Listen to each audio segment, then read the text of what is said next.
You ask Tiger to solve. This deals with linear equations with one unknown. The final result is x equals -8. Let's solve it step by step. Group all constants on the right side of the equation. Subtract 13 from both sides.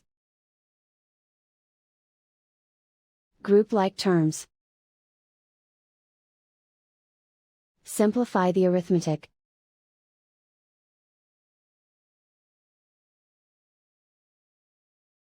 Convert the x into a positive number.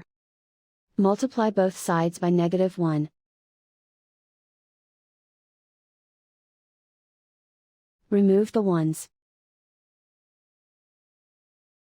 Simplify the arithmetic.